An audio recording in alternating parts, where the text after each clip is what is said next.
I got all I want, and I got all I need, and I got everything. I got you and me. All I want, I got all I need. Well, welcome to Marriage is the Best. Today we've got a super special guest. His name is Josh, and we're going to talk a little bit through his marriage story. I love that intro music.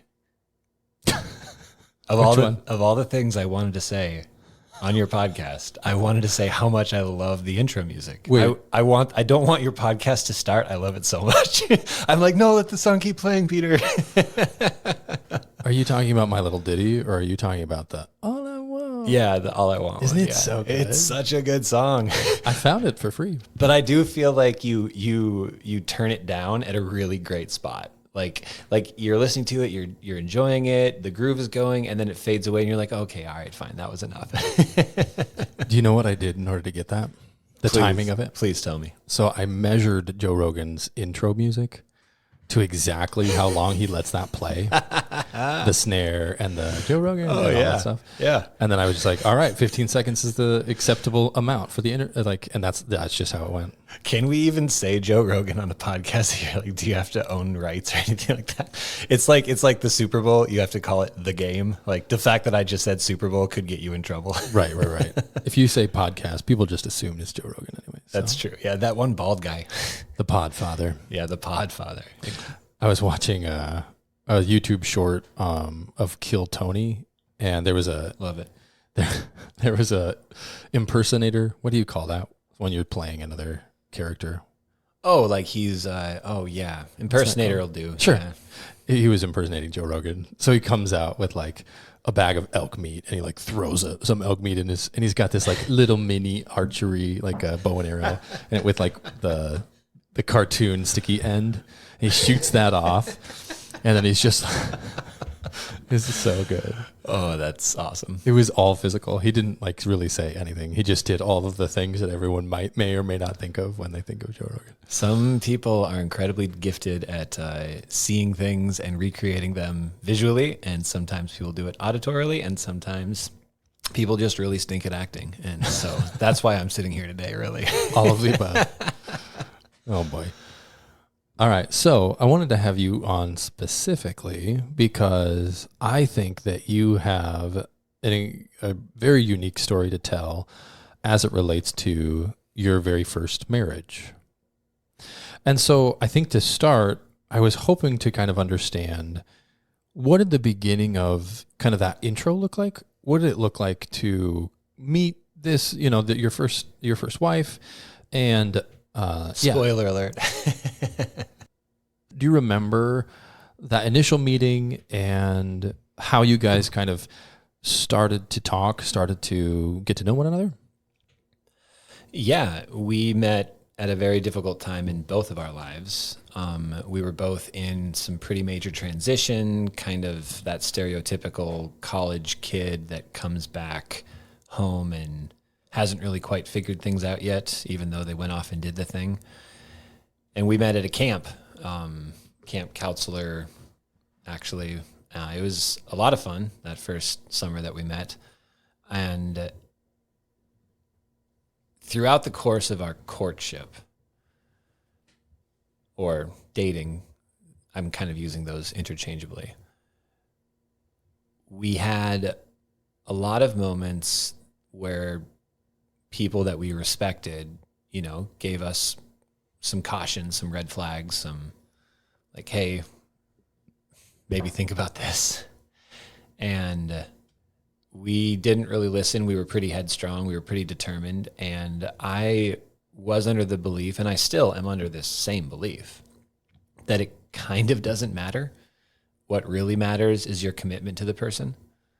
And most people, after digging into it with me and me responding in that way, kind of backed off. It's like, well, that really is what matters, is that commitment. So as long as it's there, and as long as you're the type of person that is not going to go back on that commitment, then sure, go for it. So even as much as there were red flags and there were difficult conversations, I don't think there was anything out of the blue from two people who were trying to figure it out in community, like with mentors that we listened to on a weekly basis, people that we allowed to speak into our lives. We made every effort to do things really well at a high level. So even though maybe some people didn't agree as much. Yeah, two broken people trying to do it right, trying to work that out. When you say that you were both in kind of like a difficult season, can you describe a little bit of what maybe you were bringing in to that season and what was difficult about that time? Yeah, I can tell you exactly what it was. The difficulty in the season was the difficulty of a lack of direction. And marriage is, it gives you direction, at least. Even if maybe kind of like that airplane analogy, if you start off 1 degree off at the beginning, you end up very far away from your destination. That's simple. Like that was the difficult. I mean, there had been difficult things, like we both had difficult familial things. My parents had recently been divorced. Her parents had been divorced for a while, but they were still working through some of that. Don't really want to get into too much of their family dynamic, specifically just to say that there was a lot of upheaval, and we were in our early 20s. So you're still pretty young, even though you don't feel pretty young. You don't quite have the experience that the adults around you have, and you don't quite know what that means exactly. So you think, it's easy to think that you know a lot more than you do, because you don't really, it's kind of difficult to see what separates someone with a lot of experience from someone with less experience. So Becca and I very much kind of resonate with the beginning of our story, where we were making decisions very quickly, very kind of fly by the seat of our pants.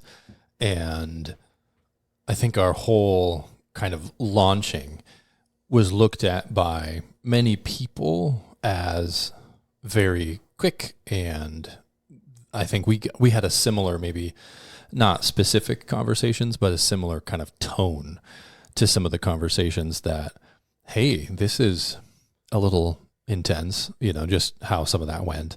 Obviously there were extenuating circumstances that kind of pushed us to make those decisions really quickly. But we definitely were not going to be swayed by anybody's thoughts, I guess, because we thought we knew what we knew at that time. And it was, there was no reasoning with it, if you will.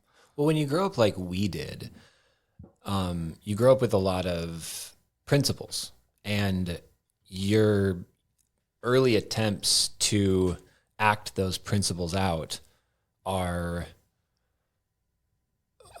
they can kind of miss the mark. Like, right. The people around you are like, yeah, you're kind of there. You're kind of on the right idea, but you're kind of doing it a little bit. Well, I guess that's where we get the word immature. I mean, it's just the lack of maturity.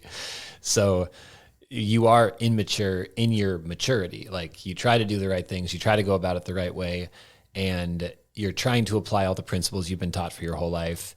And this is your best attempt at applying those principles. And I think the mere fact that you're attempting to apply the principles gives the adults around you, or gives the people maybe with a bit more maturity around you, the grace to be like, they're aiming in a good direction here, even if it's a little not quite, what the heart of those sort of principles were. Yeah. So there's these principles that you're trying to apply. You're working through difficult things. You're both bringing in a mess. That's I think a lot of people's stories. What would you say were the principles that were driving those decisions and driving you guys to continue to pursue one another? Well, I think it really was direction. Kind of coming back to that. It was, we saw an opportunity to say, hey, you're not really doing much with your life. Hey, I'm not really doing much with my life. Maybe if we do this together, we might be able to figure things out. And it actually went that way. We were figuring things out. When I met, we met at camp. So I wasn't like holding down a steady job in my early 20s. I was very lost. I did not know what to do. I went to school to be trained as a youth pastor. And when I graduated from that program, I had no youth pastorships coming at me at all. And to be honest, I didn't really try that hard because for a lot of reasons, but I didn't really try to pursue it that hard. And not only that, but it just wasn't happening. So our kind of joining together, we were both like not really knowing the direction. And so we started off, both just doing the first thing that kind of came in front of us that was of somewhat quality, which was being swim teachers. And that was our first sort of like, not real job, but real job. Like, it's not exactly a real job, but it was, and there was a career path, and you could get promoted, and it was a big company, and it was a growing company, and yeah, lots of good things were happening there. But it was just the first thing that came in front of us that paid halfway decent, frankly. So you've got this direction. So did you guys jump into the deep end of that pool? Whatever that is. Did you guys do that? Like, because the pool, deep end. When you're a swim has a instructor, shallow end. you have to be like in a deep pool, end. usually. Anyways, but did you guys work that job together? I mean, at the same time. Okay. Yeah. So adjacent, or we were in the pool at the same time frequently, but we didn't always have like the same schedule or anything like that. How is that for early marriage? Like, you're working alongside of each other while you're starting out the journey, and probably pretty excited about kind of like where you guys were at. Well, I don't think there was any sort of excitement about working the same job, but there also wasn't any awkwardness about it either. We both enjoyed it. We both were getting opportunities. I mean, there wasn't really any sort of weirdness. However, lots of people commented like, "Oh, I could never work in the same building as my spouse." And I'm just like, well, I didn't know to say this at the time, but the way I would respond now, it's like, well, you don't know what you don't know. So there's a reason why people can't believe that, but it's also probably because they didn't start off working with their spouse when they were in the honeymoon phase. So, right. Did you guys have a pretty intense honeymoon phase? Would you say, like, I don't know, was there a lot of excitement at the beginning? Reflecting on it now, so 40-year-old or 39-year-old version of 22-year-old Josh's actions, I would say that because I believed so wholeheartedly, and kind of like we were talking about before, the principles aren't really properly applied. But because I believe I believe so intensely that it really doesn't matter. All that matters is that you make the commitment, even though most people are going to nod and say, yes, that's correct. It's also doesn't have to be applied so frivolously. So for me, because that was my headspace, it didn't. I'm kind of losing this train of thought here. Yeah, no, I feel where you're going, right? Like, you've got these principles that you grew up with, you're attempting to apply them, but in the application of the principles, you're missing the mark, right? Like, there's a distinction or a difference between, like, I'm doing the very best that I can at my developmental stage with where I'm at, and especially with a lack of direction, and I've got this direction, and I'm moving very quickly in that direction. Yeah, because you kind of feel like, okay, this is it. But, this all started when you asked about how was the initial phase really, really exciting? Yeah. And I would say the initial phase had its excitement for sure. There was all of those emotions. But for me, it really wasn't as much that this was something I was incredibly passionate about. It was more like something that I was just like, I'm committing to this because I need to make a decision, because I need to, move my life forward, basically. Not get stuck in this wherever I'm at because, maybe the motivation wasn't there. Like maybe I needed someone else to motivate me in order to, have the courage to try something bigger than maybe what I thought I could do, even just career-wise. Try to build something more. Having that partnership motivation was a very large piece of it for me. But yes, there was excitement, but it wasn't like this overly, it wasn't anything abnormal. Sure. If there's something as normal, I guess, in a dating relationship or early stages, it's all kind of intense, I suppose. Right. Yeah. And who knows? I mean, I don't know if there's a way to measure the normalcy of that season and how it feels. I'm sure there is. I'm sure someone could figure that out. I'm sure there's a grant for that waiting for someone somewhere. Apply. Just go apply. You'll figure it out. You're welcome. No, I really like the idea of the guiding principles being applied and committed, right? Like there's a lot of value and health in having deep guiding principles that you are living out your life, but then there's this danger, right, of the aim, right? And are we moving in the right direction? Or maybe even the motivation and stage. Okay. Like the aim is going to be the aim no matter who you meet, I would think, because no matter what girl, whether it's the right one, quote unquote, or whether it's, a better one, quote unquote, or a worse one, quote unquote, like the aim is all going to be the same. It is that commitment. It's that like this is something that I do not move on. Right. And which I guess you that's really the definition of a principle. So at least a real principle. But so not the aim, but you said two other things. The what were motivation. Those two things? Yeah, the motivation. I would think. Can you speak more to the motivation and how the motivation interacted with your principles and the aim? Well, it's so difficult to know in the moment, kind of really to diagnose for yourself in the moment how you're doing or what you're like. Today, for example, I played in a volleyball tournament. My wife and I really enjoy doing that together. And Mom, our mother, had come and she had taken some pictures. And one of the things I noticed in the pictures was you want your hands in a certain position when you're blocking a ball in volleyball. And if they're out of that sort of position, then it's really easy for you to, make mistakes, get scored on, all that kind of stuff. So it was really cool to see that, oh, my hand position actually is not the problem. So if that's not the problem, then maybe something else is the problem. Your aim is your aim is to build a relationship that is sustainable and long-term and long-standing and successful. Yeah. And so you're aimed there. And that's a great aim.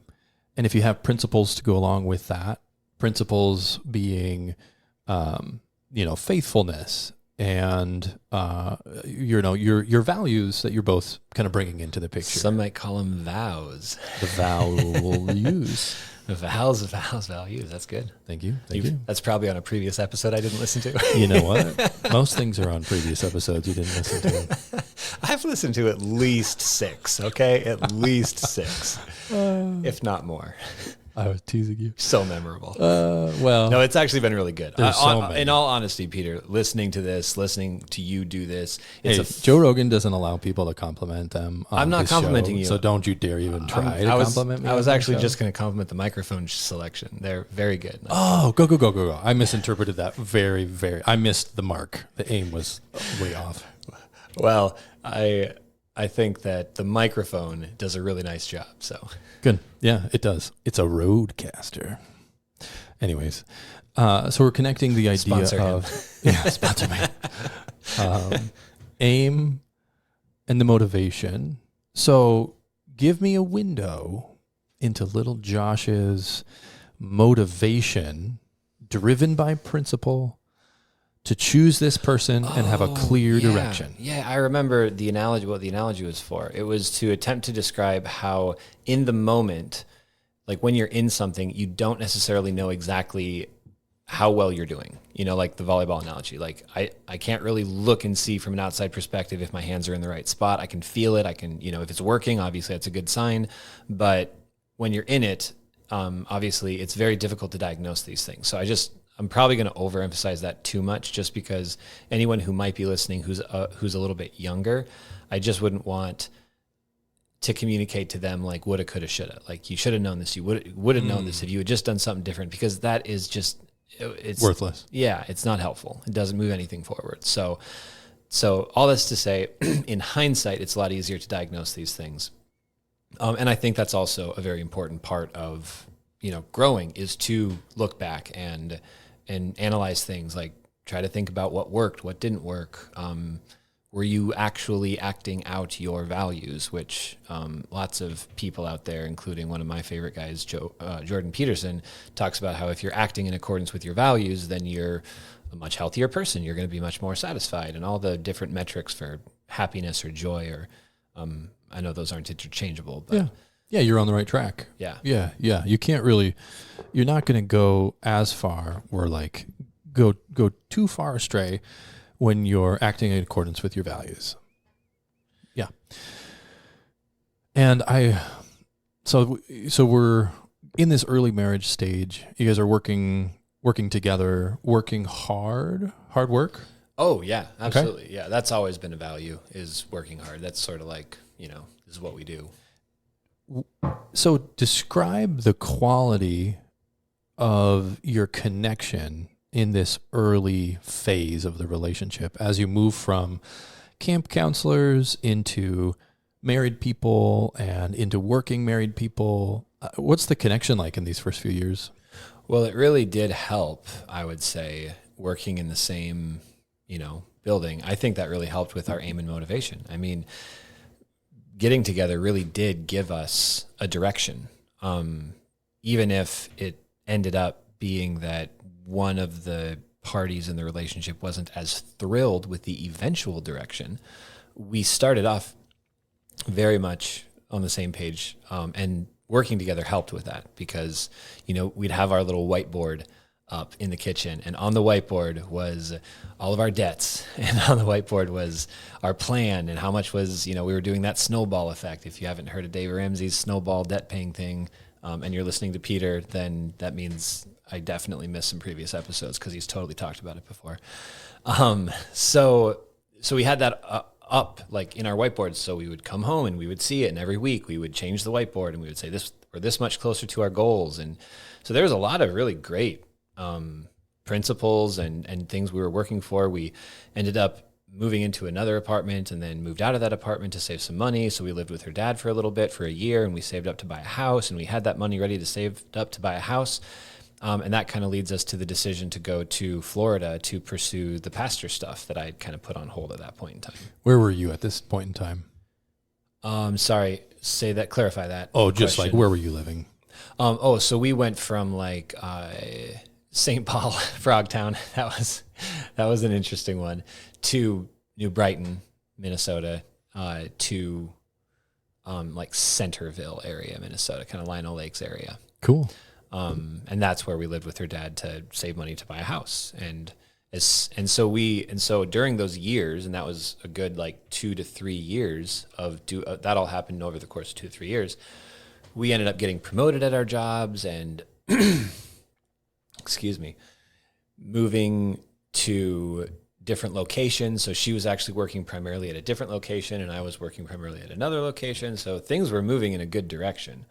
And that's when we saved enough money to make this decision. We kind of sat down and said, well, we could buy the house like we wanted to, start the family, that's the goal, or we could pursue our dreams.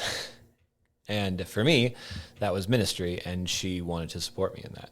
So she made a phone call, and we moved to Florida, pretty much just like that. About as abrupt as that sounded, that's about as abrupt as it felt.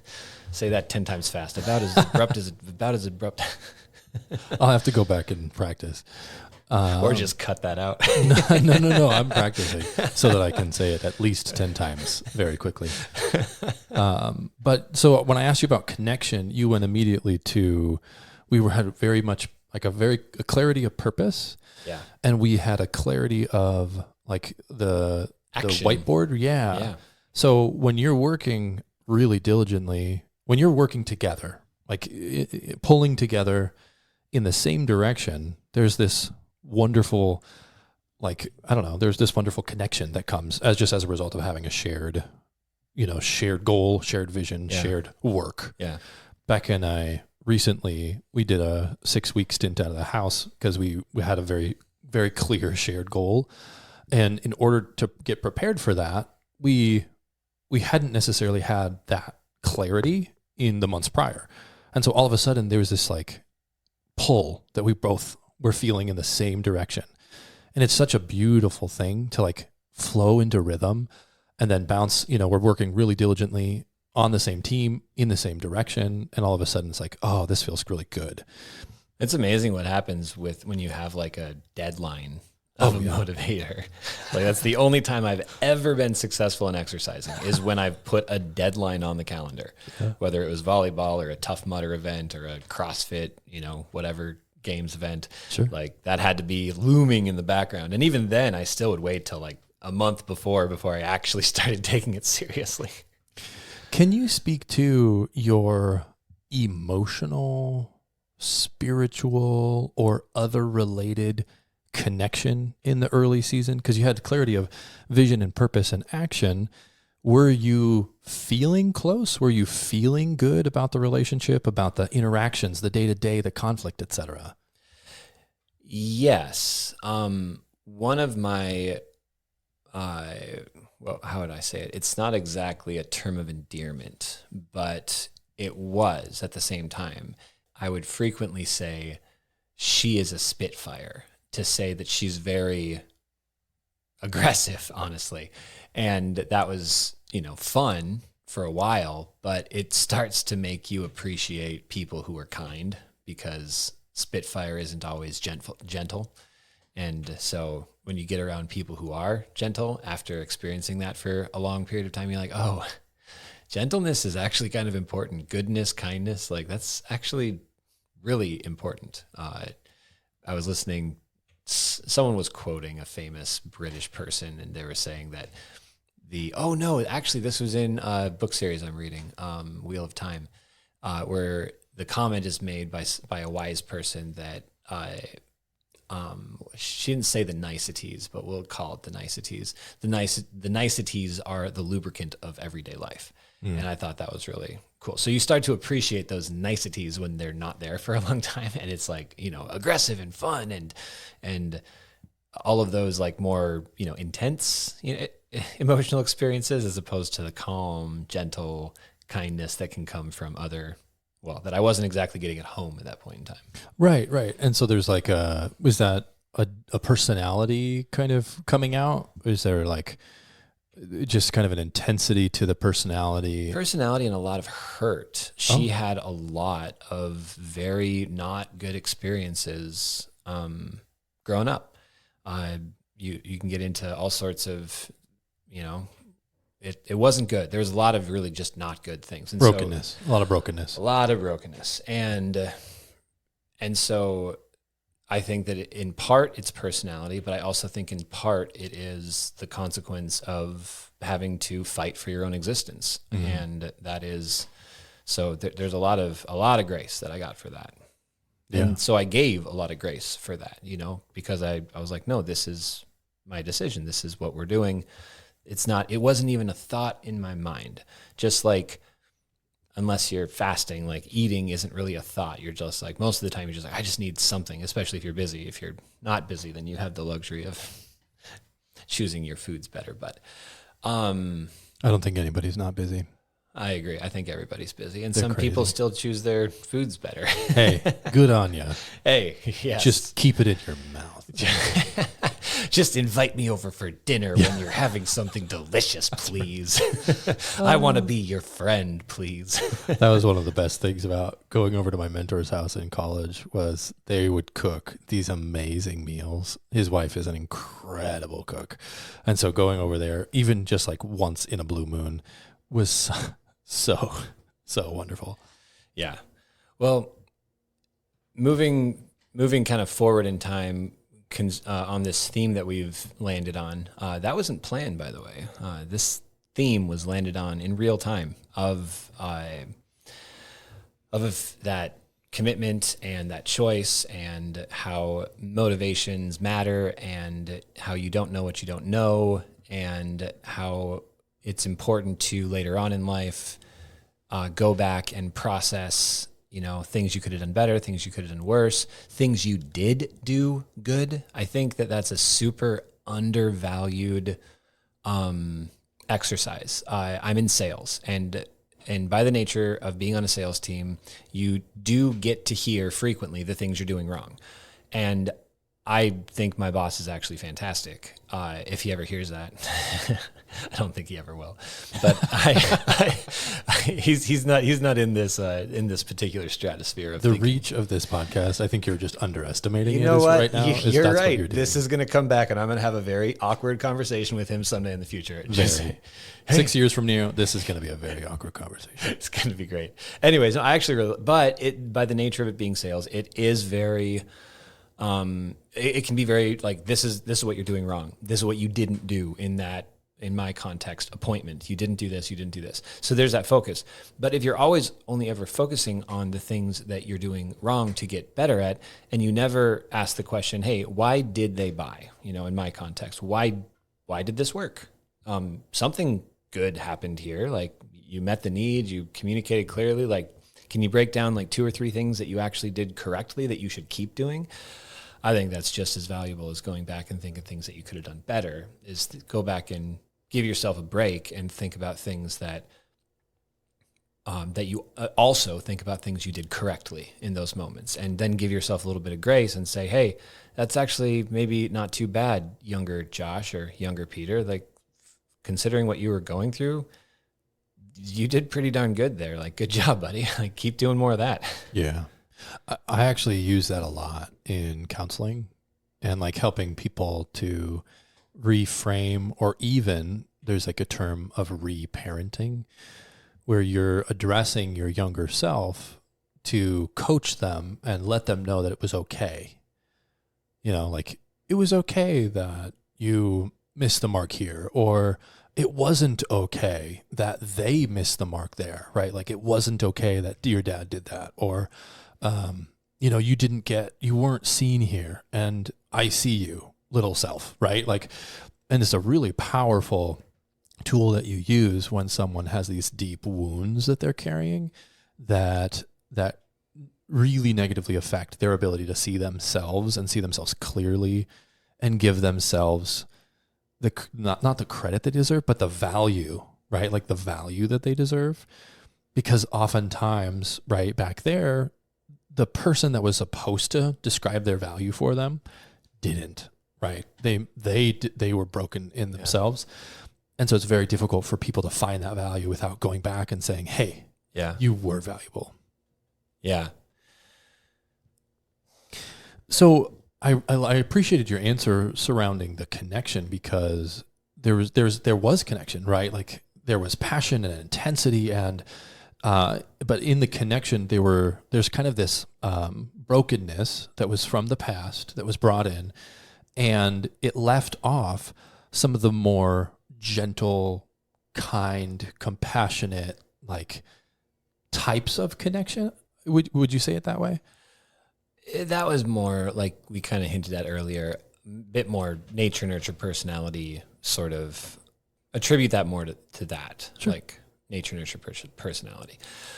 And that is not to say that there was not kindness there at all. It just, that wasn't the standard, Oh, sure. experience. So we drop everything, and we have a bunch of people who kind of helped support us in this, which was pretty cool to go down and pursue this. Got an internship, unpaid, but, we got an internship, and then and that internship turned into a thriving young adults college age ministry down in Florida. And that ministry was going very well. Every year there was a really cool movement in the correct direction. I wanted to touch on this really quick because I think it's important. The reason that I eventually caved and let myself get talked into pursuing ministry again, there was a very deep part of me that the reason that I wasn't pursuing it, I mentioned earlier that I didn't pursue ministry after I attempted to go to school to pursue ministry. And the biggest thing was I didn't like certain parts of my heart. I didn't like certain motivations, whether some of them were on the more like arrogant motivation side, like I want to be seen, heard, and respected, or whether the motivations to be in ministry were even more self-centered. And I didn't like those internal uglies that I saw in myself. And so I was just like, well, until this is gone, I'm not going to pursue this. And when we decided to pursue it, I had a shift where I was like, well, I don't think I'm ever going to arrive. I don't think I'm ever going to get there, like to be basically, essentially, I was asking myself to be perfect before I start. So I think I should just start and just ask God to correct me along the way, ask God to move me in the correct direction along the way.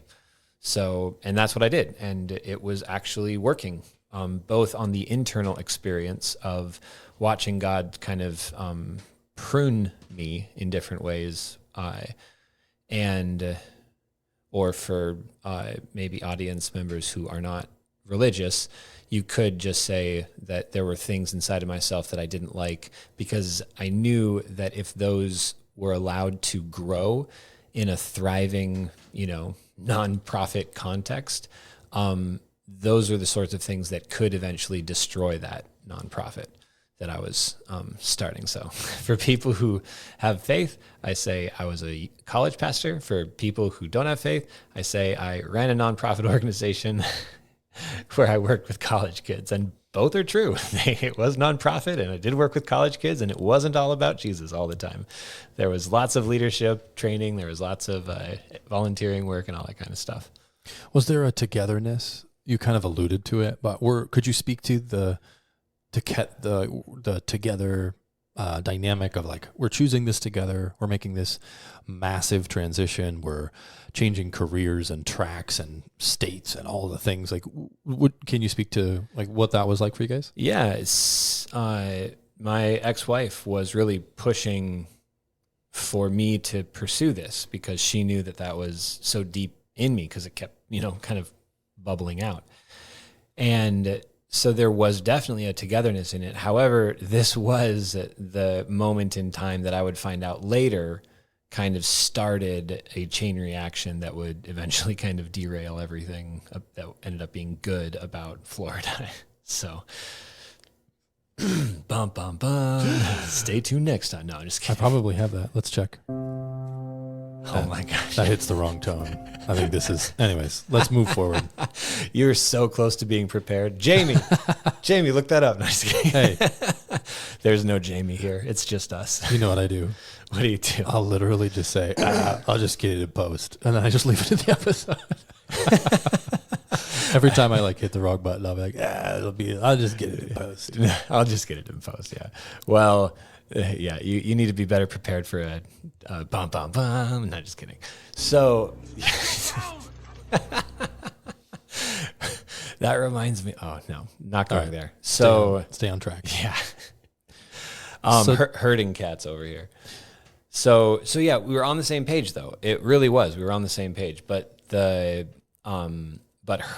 same page that we were on ended up involving us working very closely together again. And that's when some of the little problems started happening, where there was a little bit of jealousies and then there was a lot eventually of second guessing on her part about what she wanted in life. And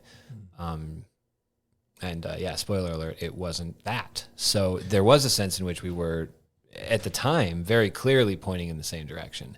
And there also ended up, being a reality in which one of the teammates wasn't actually super excited about that particular path. And to the point where, in order for her to have articulated that, if she had done that early enough, it would have been a quote unquote deal breaker. It would have been a non-starter. Like, hey, you want this, I don't want that. If this is what you want, then this has got to end. And I think that because early on we weren't willing to make that sacrifice of just we had lots of very, very honest conversations. I followed so many different books, advice on how to prepare and what correct conversations to have, and make sure you understand the relationship with the in-laws, make sure you understand her beliefs about money, make sure that you pay attention to how she treats her dad, because that's going to kind of reflect on how, and all of those things are good and true. But I was really intentional about all of that. And so, as it turned out, she wasn't super honest with herself and consequently with me, because I don't think she would have been dishonest with herself at this stage.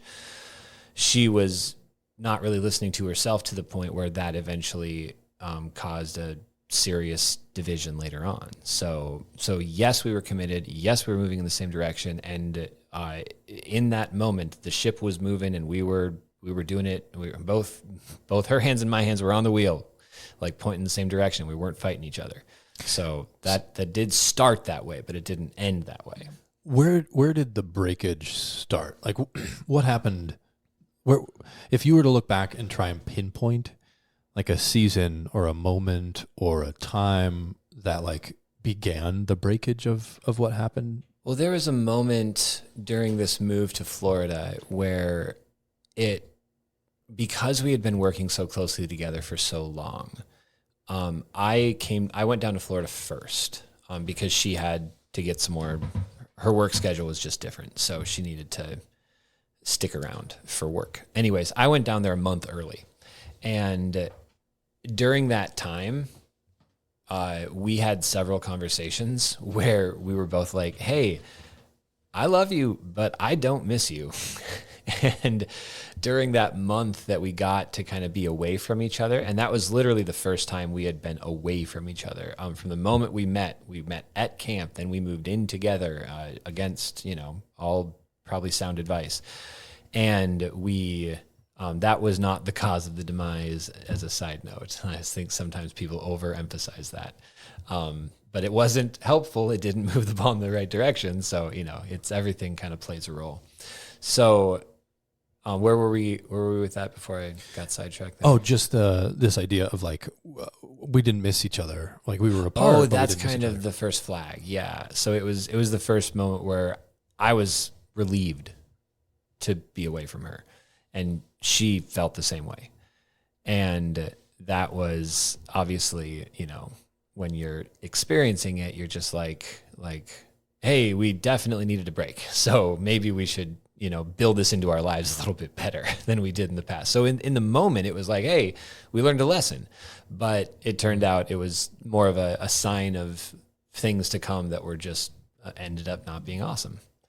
Right. But once again, you'd never know it in the moment. I just want to keep emphasizing that. Right. It's like hindsight, you get to do all this. Like in the moment, it's very difficult to tell the difference between a decision and even this particular partner of mine, ex-wife, she probably wouldn't even be willing to have said this to herself that early on, because she probably didn't even take her own hesitations as seriously as maybe she could have.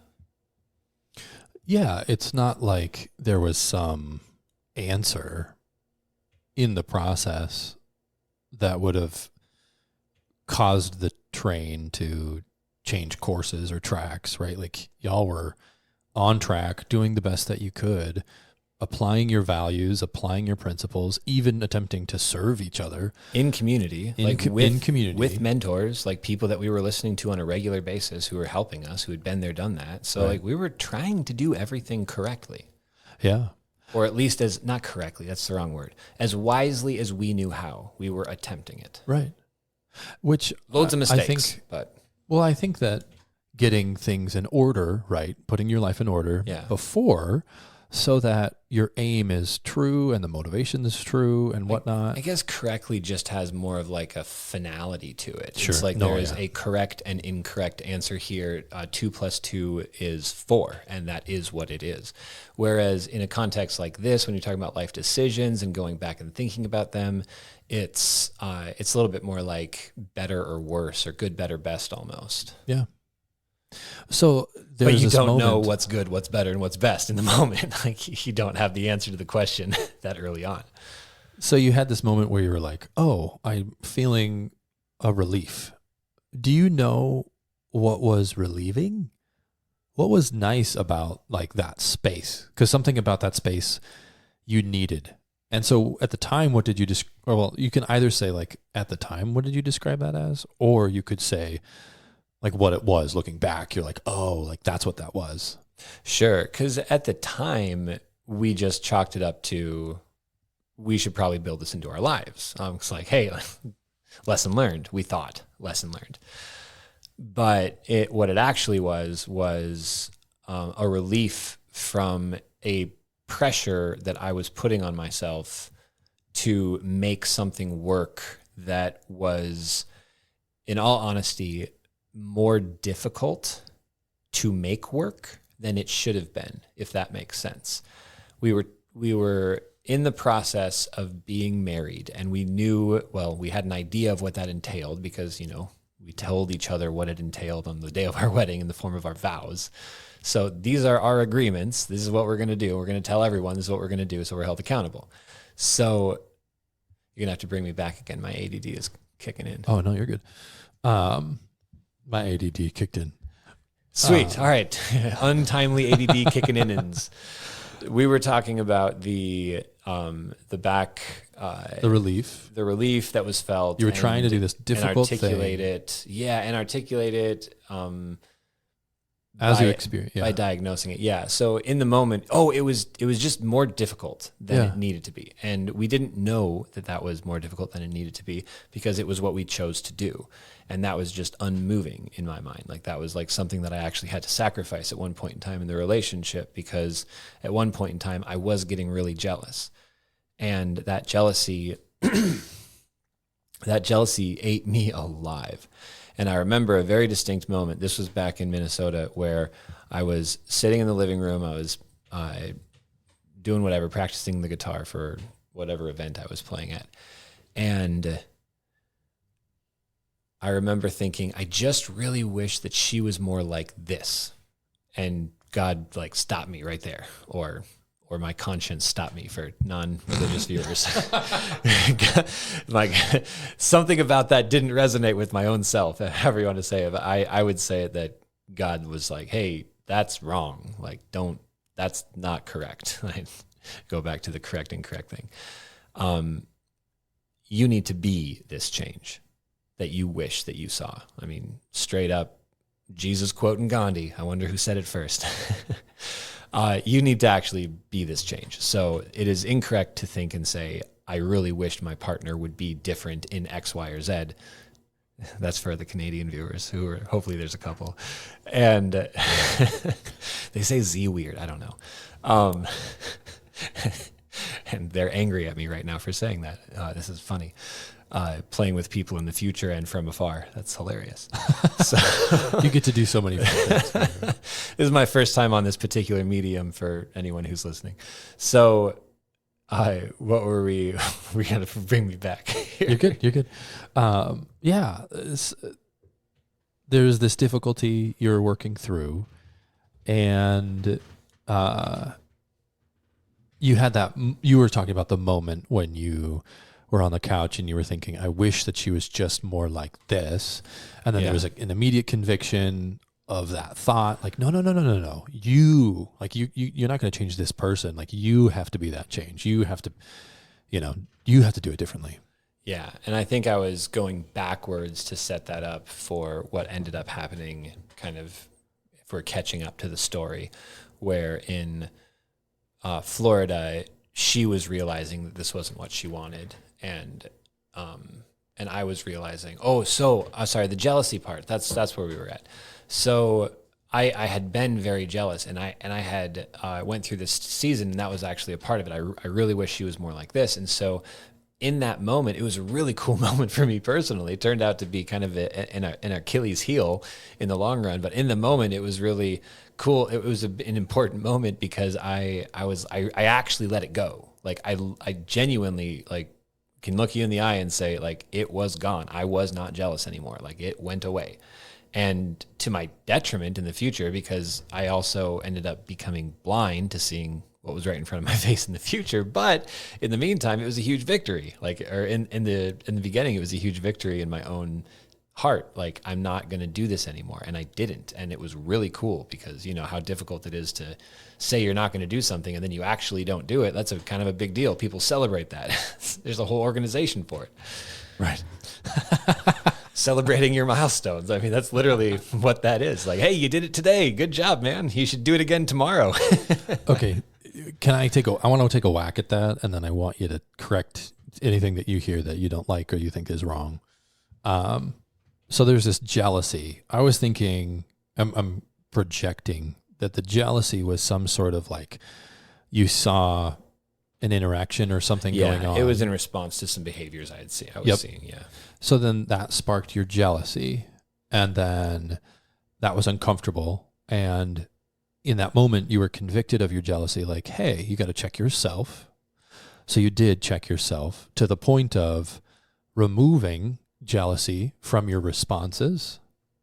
And then because jealousy actually serves as a really healthy and important emotional gauge or litmus test, then you didn't have that jealousy later on down the road. And we're using jealousy as just like a blanket term. Like there's probably a cleaner word for it, but you didn't have the jealousy later on down the road that would have triggered that's not right. Oh, like there's a red flag there. Or, oh, is that appropriate in the context of our marriage that those kinds of interactions would be going on in front of me? Is that an okay synthesis of that? Oh yeah. It turns out when you close your eyes, you stub your toe. Right. Well, just like anger has like a really important function for us, jealousy has a really important function for marriage. Yeah. So in the more modern version of who I am, and I'm a happily married man of celebrating 5 years this year. So this story has a happy ending for sure. So one of the things we talk about now, and this is a lesson that I learned through this experience that we're discussing, is we talk a lot about living life with your eyes open. So not being crippled by fear and not being blind. So there's a tension and a balance there because walking down the street alone at night in a part of a town that you don't know, you should probably be alert. It's a good idea. So, and your body's going to tell you that. Yeah. Your physiological response will, and that's a healthy response. Yeah. Definitely. So there's something to be said for being able to hold multiple things at once, be able to see jealousy for the benefit that it is without always associating the term jealousy and the actions of jealousy with that really nasty character in that really nasty movie that everybody hates. Right. Yeah. The jealous boyfriend type. It's like, ew, gross. He's jealous. It's like, yeah, well, there's a time and place for it, actually. Yeah. So maybe it's misused in this circumstance, but you're also not doing much to help it there, sweetheart. 100%. I think that's such an important lesson because throwing out the jealousy in the, just so that you don't, throwing out jealousy as if it's not a useful, helpful tool at times. Obviously, it can be very misused, very destructive if it's not kept in a balance. But throwing it out definitely was destructive in a sense. Yeah, it was. Quite literally throwing the baby out with the bathwater, throwing out a concept that was actually protecting me. And turns out wasn't even wrong. Right. So it's like, hey, you should probably pay better attention to yourself there, bud. Dude. Once again, for our Canadian viewers, there, bud. Hey there, bud. Hey. Hi, Brian. Yeah, Brian. We didn't reach Brian actually yet. So that joke is gonna take a while to land. Well, he's half dead, so. Oh no. We need to get this, Brian. We need to get this to him quickly. I think he's got to be in his 80s. I mean, that's not, anyways. He's a wonderful man. Okay, so take me to the next step.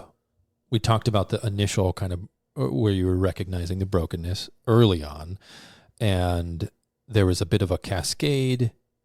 So I guess what happened next? So you get to Florida, you're working hard, and then you alluded to kind of some goings on. So can you take us to the goings on? Yeah. So over the course of the next 6 years, all of this took place. the relationships that we were building in the ministry were wonderful.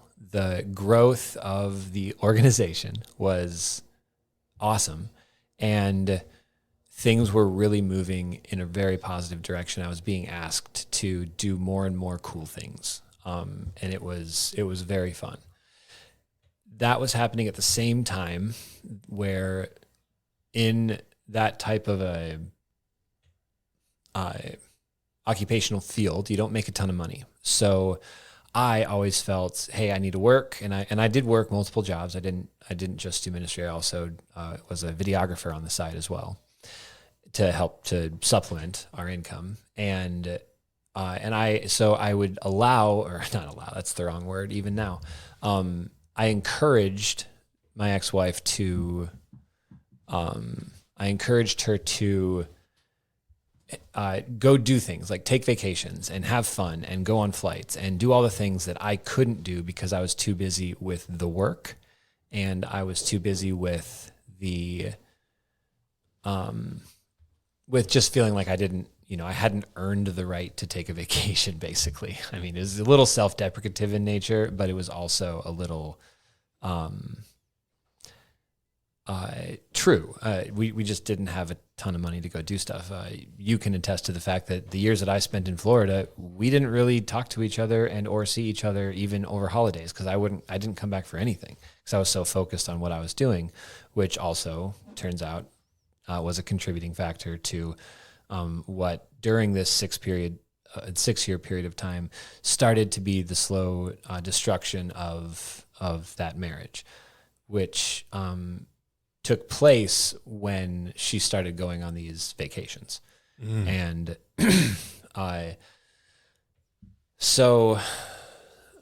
even now I still want to be careful with how I say this, because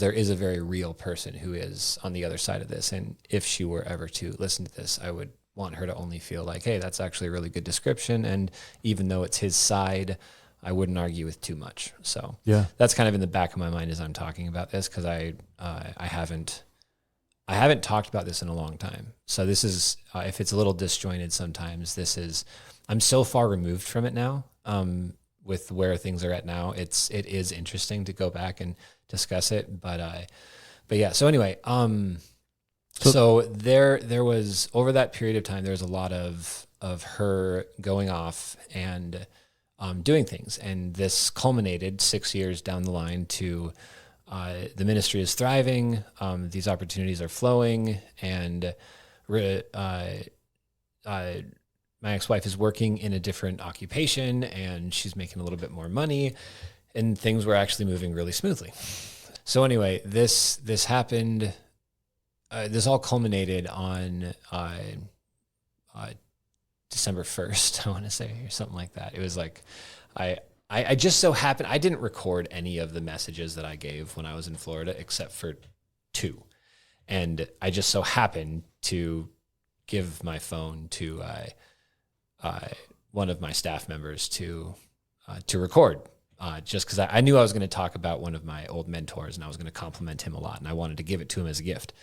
So, which I ended up doing, and he responded exactly how you'd want him to. It was great, lots and lots of tears.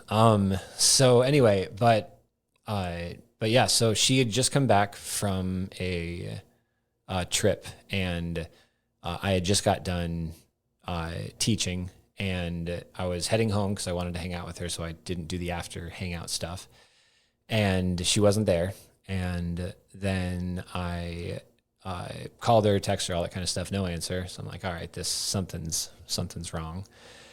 And then I did something I had never done before, which modern audiences will be like, oh, that's kind of normal, but I still don't think it is. And I looked at Find My Friends app on my phone. Oh, no, Peter's shaking his head. No, that's not normal. Don't do that. It's a bad idea.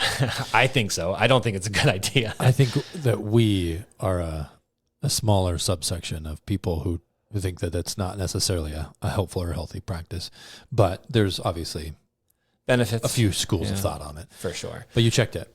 You checked Find My Phone.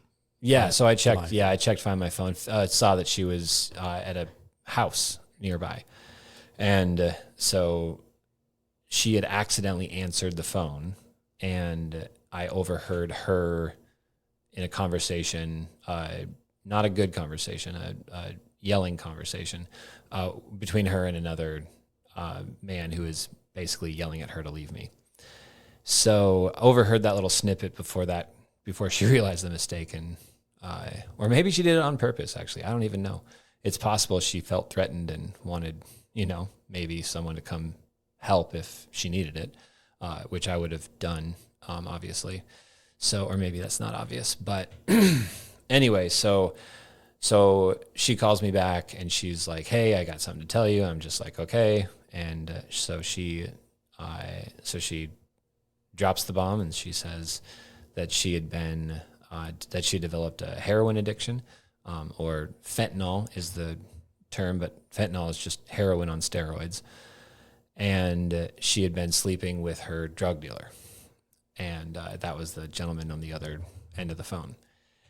And so I left and I drove to my mentor's house. That was a pretty big decision. If I had taken a right, then I would have driven to this gentleman's house, that's the wrong word, this person's house. But I ended up taking a left and going to my mentor's house, and basically breaking down with him, told them what had happened, and little did I know that was not exactly the right move, because that was the end of my ministry career right then and there, even though I didn't know it. So this all comes out. We're trying to deal with it. Next day, we have a longer conversation with our mentors, and turns out it wasn't, just a one-time thing with one other person. It was multiple people over multiple years. Yeah, there was a pattern that came out. A very long pattern that went back very closely to that first move that we made to Florida. That was the first spark. Nothing crazy that actually ended up being confessed later. Funny enough that she was convicted to tell me about that, and then later on, after she crossed further lines. But once again, that jealousy thing didn't even cross my mind when she was just like, she had held hands with an ex-boyfriend, and I had no emotional response to that whatsoever. And I think that actually hurt her, seeing that I did not have an emotional response to that confession. And I moved on very quickly, and it was because that those blinders were on strong. You didn't realize how strong those blinders were on until they were blinding you from the freaking sun. Trying to glare at you like, "Hey, red flags." So that happened. And then over the course of the next 3 months, we're trying to mitigate, all the disaster. The organization that I was with had been picked up by a much larger organization, and the optics of this happening in their organization wasn't great. And so then I was removed from that position that I was in. And at that point in time, I started to not handle things super awesome. I did turn to drinking at that point in time, and I had always had like a beer or two here or there. It was very I guess there wasn't anything crazy about it. But then eventually, through this experience, I ended up using it as a pretty major crutch for many years, actually, all the way up until just last year. I had really struggled with that. So basically pack up all my gear, kind of fast forward there. There was a lot of craziness in between then and getting in my car and driving back to Minnesota with my tail between my legs. It blew up, like, because you were describing like things were moving in the right direction, and like ministry was good, and relationships were building, and opportunities were being had, and then there was a big explosion kind of in the marriage. Yeah. And actually that I wanted to remember to go back to something that you had said earlier about one of the really important things to do during the season. So first of all, I just want to say we got her help right away. We got her into rehab right away, and all efforts were pointed at helping her. Just so that's there, because that's all I wanted to do. I was like, well, first things first, let's fix this problem. And I'm going to start a pattern. Little did I know, I'm going to start a pattern of caring about other people and not myself. And that was really kind of the beginning of that as a major theme in my life. Something that I'm still working through to present day. And this pattern of like, okay, let's get you help. And then, all right, for the next month, you're going to come home and you're going to share with me a new detail that, because you were told to be 100% honest with me. And that was the advice that we were given by our mentors. And so every day you're going to come home with a new thing that you remember about the previous 6 years. And I'm going to have to hear about the next thing that happened. Oh, it wasn't just this. It was also this. Oh, it wasn't just that. It was also this. Oh, by the way, that wasn't exactly how that went. It was actually like this. So over the course of the next month, every time I'd come home from work, as I'm trying to figure out how to pass the torch to somebody else, that's what I came home to. So yeah, I started to drink. Okay, so that is probably, no offense, the worst plan I have ever heard in the history of disclosing difficult things. Like that, oh my goodness. I can't believe that you faced every single day a new detail. That's not how. Those are mentors. Oh my word! That is not how people are coached to do this anymore. People who we thought had an idea of what they were doing. Oh my goodness! Yeah, no, okay. There's definitely some things that were not super awesome about it, for sure. And in the moment, it was awful. Like it was, the descriptor that I've always used is acid drop on the soul. It's just every day you get your daily dose of an acid drop on your soul, and it burns. Acid is burns for long periods of time. Literally, I was thinking of the analogy of Chinese water torture, except not with water, with acid. Like that's what it sounds like. That's that in a nutshell. It is what it actually feels like too. And, right. And kind of getting into this, one of the most important things. So I made a lot of really good choices during this season. I do want to say that, because there are some things I protected myself from that I've actually recently helped a friend of mine go through a very nasty divorce situation. And because of things that I had done correctly, to go back to a previous point, look at us tying knots on things. Because I had, now I lost that one. That's funny. I compliment myself, and then like my ADD is just like, you were thinking about the cactus behind Peter. So you were coaching a friend through. I was, yes, to the point where I was actually able to help a friend, and it was great. Or part of this was, great's the wrong word. Sorry, buddy. It was really good. How do I say? I had a deep well to draw on for this friend. And every time he called me, even though I was still dealing with the drinking stuff when this was happening, I took those conversations so seriously because I knew what was at stake. And I had things to offer him that were, do this way because I did it this way, and this is a really good way of doing it, as much as don't do it this way because I did it that way, and that was not a great plan. Specifically, well, I won't even get into specifics. But yeah, there were a lot of things that I did correctly, and one of those things that God gave me kind of an image for right away was, as this acid drop was kind of dumping on my soul, I realized, my conscience realized, or Jesus was talking to me, however you want to say it, that I needed to not just, So one of the feedback that I was getting consistently in this moment was, it's not your fault. It's not your fault. It's not your fault. You're great. You're great. It's not your fault. I can't believe this happened to you. This is the tragedy. You are a victim. Essentially, actually, some people usually literally use the word "you are a victim," which Wow. is something I reject just fundamentally, period. But that's just me personally. So I knew that wasn't true. It was impressed on me early on by my own conscience, or by God guiding me through this, that I I needed to take responsibility for what was mine to take responsibility for. And figuring out where that line was between the responsibility I knew I needed to take and the responsibility I knew I did not need to take, just that dividing line. I mean, there's a reason that if you have a faith, Scripture says that, truth in Scripture cuts like a two-edged sword and it pierces marrow, bone, and spirit. Like, this is that dividing line. This is an example, I should say, of that dividing line where wisdom cuts and divides what is, in this context, mine that I need to carry, the responsibility that I need to take, and the responsibility, just as importantly, the responsibility of things I did not need to take and should not have taken. So both sides of that were equally important, and trying to figure out how to slice that was difficult.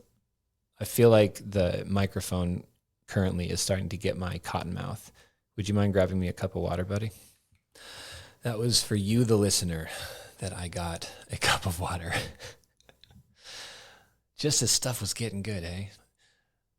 When you're having in Harry Potter where he's in Dumbledore's office or no, he's not in Dumbledore's office. Ooh, I almost stepped in it there. No, he's in, I can't remember the name of the professor, but there's a little hourglass on the table. And when the conversation is really good, the hourglass slows down. And when it's, bad conversation, not engaging conversation, the time flies, or like the hourglass runs normal. So it's like time really does start to slow down when because this is like I said, this is a part of my story I haven't shared with a group like ever. This has only been individual conversations that I've had with people, who I care about for the last 7-8 years. It's been since all of this. So that dividing line was still to this day one of the things that I did correctly. And I was able to help a friend through that, or through difficult circumstances because of the experience that I ended up having through this difficult separation and then divorce.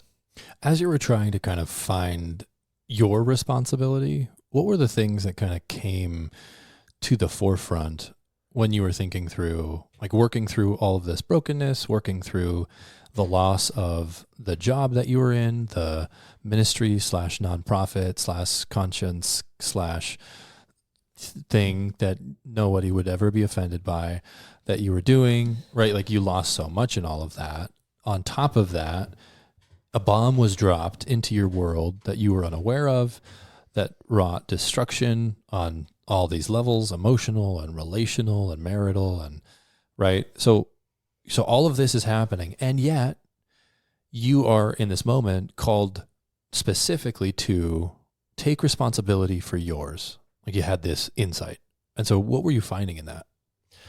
Well, the most glaring one was that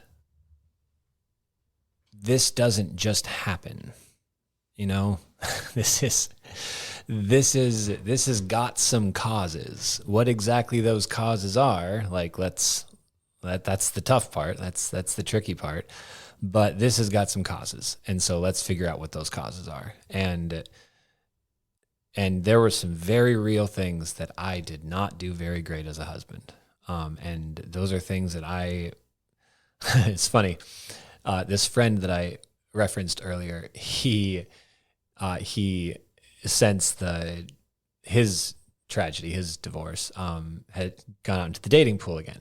And in the dating pool, he was telling me the other day that one of his modes is on the first date, he is going to share all of his junk.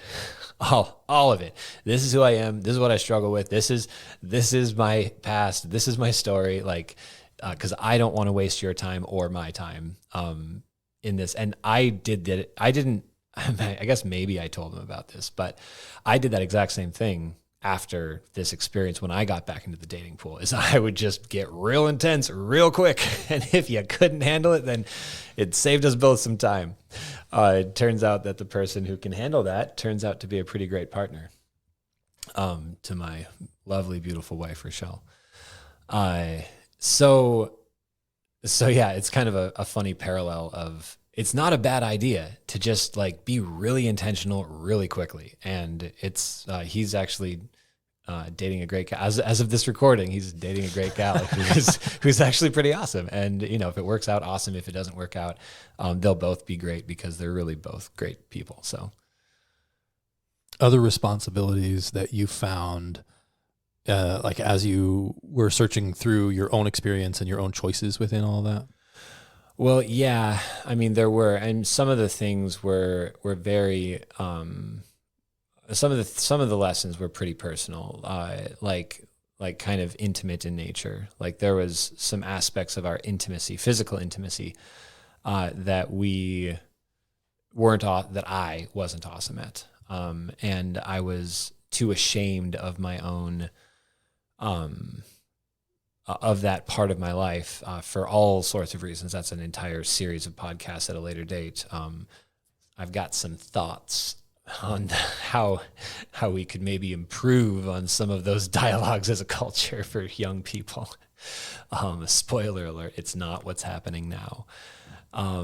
So we were talking about, now I've got to rein myself back in. We were talking about the different parts of your responsibility that you saw in that season? And one of those was an intimate one. That's something that I've since fixed, and yeah, it's obviously don't want to go into detail, but yeah, you know, you can make things better is the point. It's a skill. I'm going to encourage listeners with that. Intimacy, physical intimacy is a skill. It is not a talent. I mean, you could be talented in it, just like I guess anything, but it is absolutely a developed skill. And it's something that if you're not intentional about, your relationship, I don't even want to say will suffer from, because you won't even know what it could be like. So you don't suffer from it, but you definitely miss out on some cool team building exercises to put it in its best light. Team building exercises. Oh my gosh, that's great. That's the name of your book, Peter. If you ever do an intimacy book, team building exercises. Just a really funny thing about that is that when Becca and I were dating, we called any sort of date, any sort of moment where we were like growing our connection, our relationship, we called that team bonding. Yeah, it's great because it's totally true. It's an apt description. And we're not talking intimacy. We were talking we were just talking about like you weren't doing spaghetti. Like we were just which is not an innuendo. Sounds like code for something, Peter. We were literally we never actually literally made spaghetti, but we were like doing Daddy, innocuous what are you and things. Mom doing? We're making spaghetti. That's right. There you go. Just put some spaghetti on the doorknob and let them know. Okay, so to reel it in to kind of some reflection time, I'm just going to ask you a few questions about lessons that you learned as you kind of tell this part of your story, and maybe how those lessons could be applied by people in different seasons in their life. And so if you have any thoughts, not even just about, what we talked about today, but if you have any thoughts for someone who's in a season of singleness, what sort of thoughts or not even advice, but like what thoughts would you have for someone who is in a season that they're single in 2025?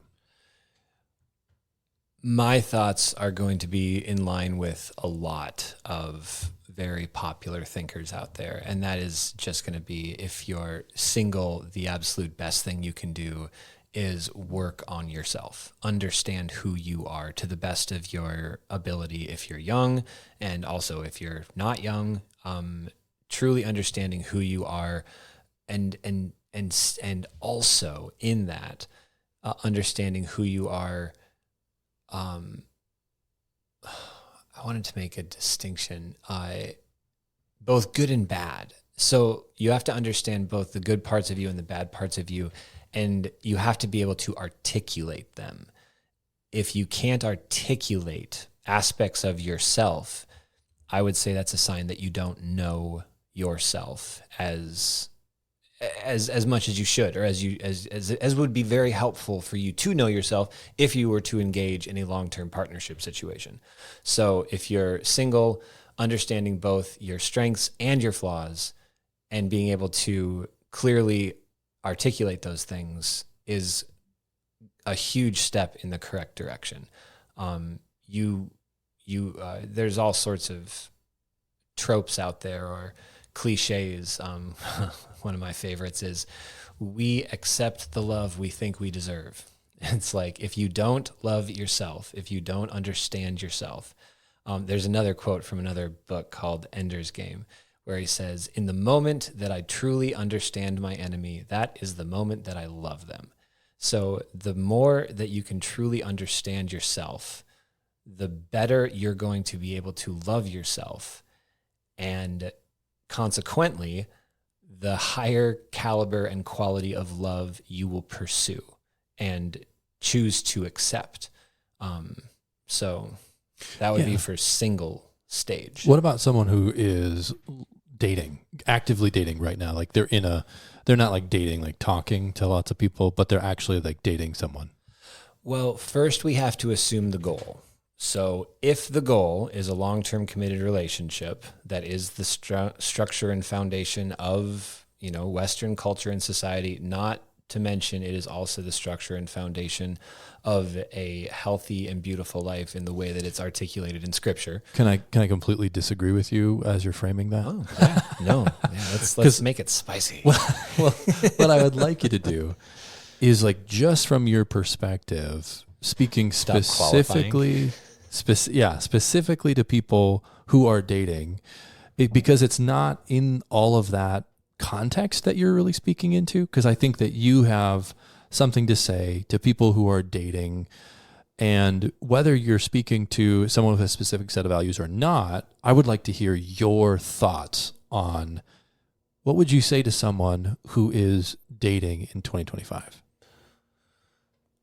Be careful who you give your firsts to. Your first experience doing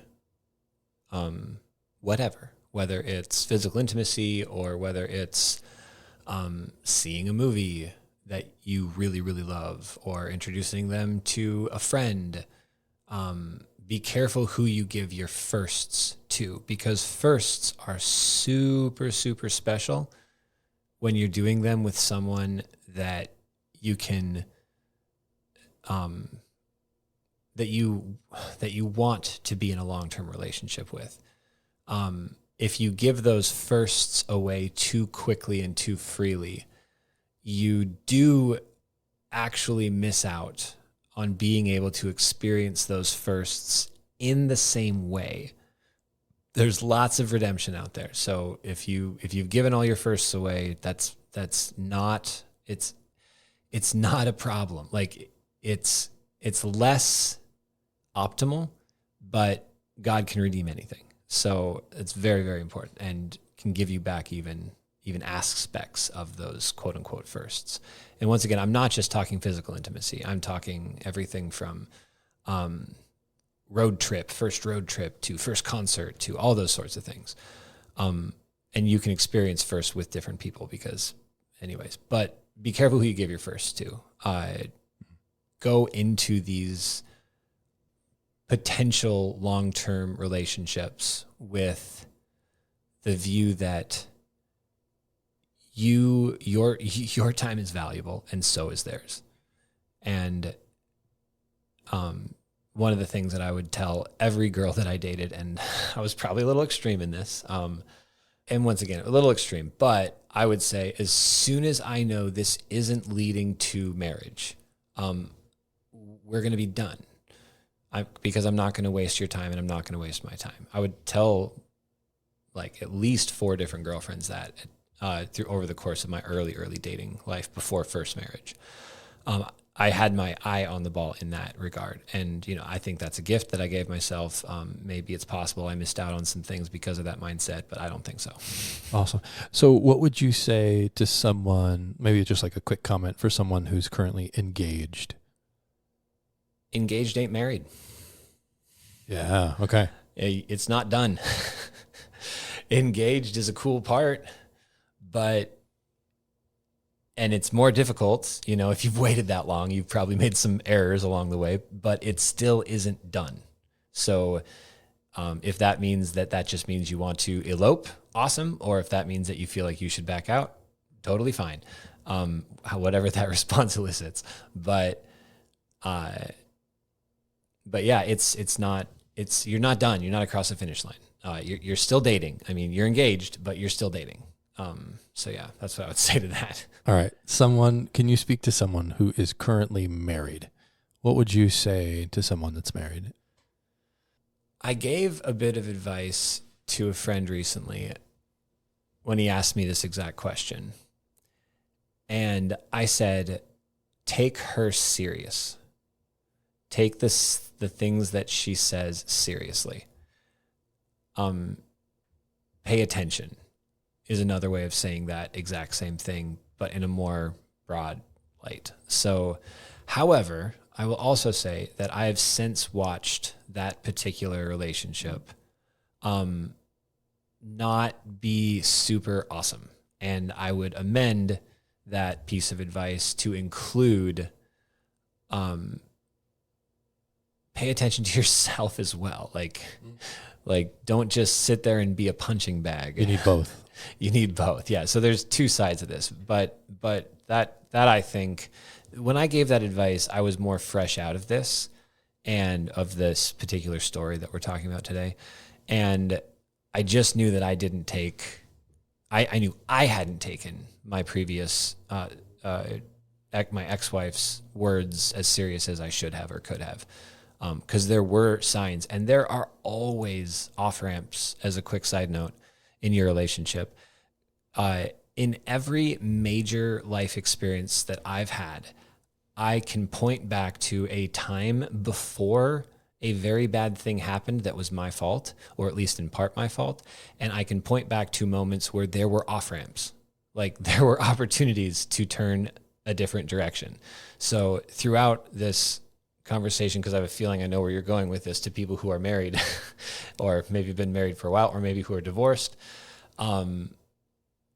there are always off-ramps. If you're seeing a direction that you're moving and you don't like it, like there will be an opportunity to make an adjustment.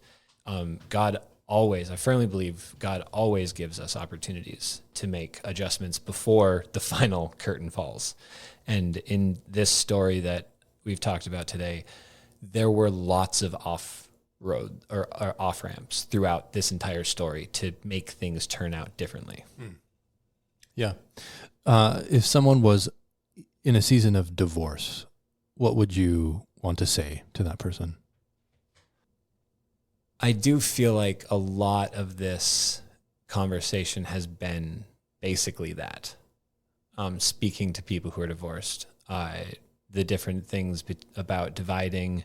However, in this recent experience where I was able to have the gift of helping someone through their divorce, one of the things that has really stuck out that God gave me to say to him, that we both kind of recognize, like that was like extra awesome wisdom, not just Josh coming up with that, but it was operate in such a way where the future version of you has the fewest number of regrets.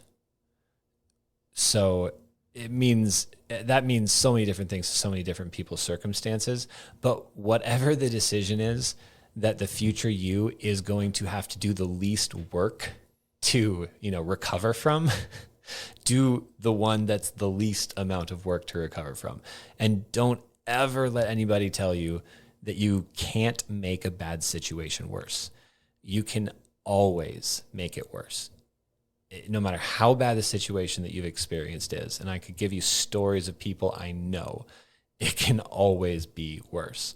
So don't think that the actions that you're doing, just because you're in a difficult circumstance, don't think that those actions somehow have less or fewer consequences. Those actions that you're taking when you're in a season of like really intense, to call back to the Harry Potter reference, the hourglass isn't moving in that season of your life because it is just so engaging. And if people were watching it on a live screen television, they would be on the edge of their seats watching it because of how intense that season is. Those decisions, I think, end up having a larger impact on us moving forward for better and worse. And I mean that both ways. It can positively impact you in an exponential way. And unfortunately, the opposite's also true. Awesome. I appreciate it. Thanks for coming on. This has been super fun. Thanks for having me. This has been awesome. Yeah, we'll have you back. There's obviously more to the story, but I really appreciate you coming on and telling chapter 1. Yeah, well, you started so early, so this is partly your fault. Come on, Mr. Host. What did I start early? We start like you asked me questions, detailed questions about the beginning of that relationship. I was like, oh wow, we're starting there. Okay, let's go. So yeah, dude. that was very interesting for me to tell that part of the story, because that's part I haven't told since, like even longer than other parts. Well, I mean, there is a method to your madness. Well, you are a shocking your genius. system You are a genius into telling me the truth about something. Yeah, no, Peter just promised me that you'll always use your powers for good. I make no such promises. Reject the dark side of the force. That's so good. Do Jar Jar. Do it. Oh man, that's now recorded. Yeah. And I have a dry throat, so it didn't even sound very good. It's all good. No, I do appreciate you. I appreciate your story. And thank you so much for coming on and telling it. Yeah, buddy. I love you, man. Love you too. This is the end. All I need, and I got everything. I got you and me. All I want, I got all I need. Try to find a position where I can hold my back the way it needs to be held. It is weird.